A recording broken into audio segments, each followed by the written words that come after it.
and I'm here today at 12 o'clock to bring you Yogananda's Whispers from Eternity.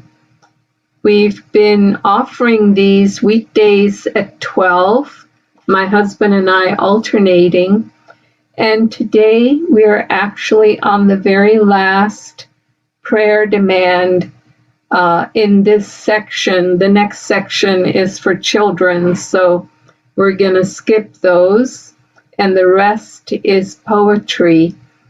And so I'm offering this one today, and then tomorrow we're going to start on a whole new series of Yogananda's writings. It'll be a surprise. Riemann will start that off. And I can promise you this, though, it's the writings of Paramahansa Yogananda. So just a little bit of inspiration for 12 o'clock every day. This one is number 217, and it's simply called A Prayer. And in parentheses underneath it, it says, received after a great test of God. In disease or in health, in success or in failure, in poverty or in prosperity, in joy or in sorrow, in disaster or in safety, in life or in death, I stand immutably, unalterably, unshakably loyal, devoted, and firmly loving Thee, my Heavenly Father, forever, forever, and forever. Well, what a beautiful note to end on. Beautiful, well, I'm going to say powerful note to end on. I can only think of a few times in his time in America that Yogananda was greatly tested. So this must have been on one of those occasions. I mean, he was constantly tested, but to say greatly tested, that had to have some special meaning. And so what comes out in this prayer demand? Well, Yogananda tells us that loyalty is the first law of God. And as I've often shared with people through the years, this surprised me because somehow I thought that love was the first law of God. But I've come to understand after 50 years of practicing these teachings that without loyalty, we cannot experience true love, unconditioned love.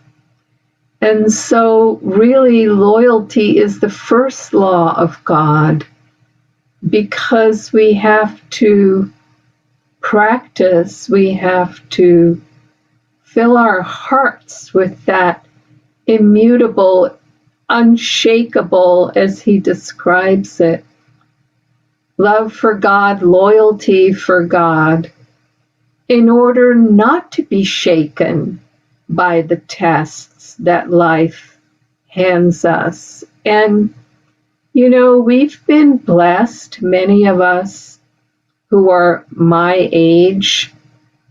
I'm not going to convey my total age here in this moment, but let's just say I was born in the very early 50s, 1950s, and it was after World War II, and at least on U.S. soil, other than 9/11, there has been relative peace. That is to say, we haven't fought battles in my lifetime on this soil. And so it is that we are shaken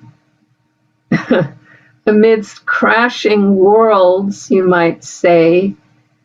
We are tested, and the greatest tests that come to us will be tests of trying to take us away from our devotion to God, from our love of God. They will be tests that will have us somehow forget our own divinity, turn our back on knowing that the divine resides within us. And those tests, those are the tests where we have to stand immutable, unshaken. And this is what he's saying in this prayer demand, that don't let any test be so great that it has us forget God or forget to turn to God, even if we forget that the divine resides within us. And many of us do that when we say, oh, shucks, I can't do this. I can't possibly do that. Well, if God resides within us, we can do everything and anything. And that's why Yogananda said, the time for knowing God is now. And what we want to do is stay in that remembrance. And so the greatest test of all is to forget that simple fact that we are a spark of the infinite, and that we will stay steadfast until we unite fully again with the infinite. And so let that be our prayer demand. Let it be a simple prayer. Simple, but not so simple when we know how easy it is for our mind to wander from this point. So let's be unshakable to this point. And let's remember our divinity, the divine that resides within us.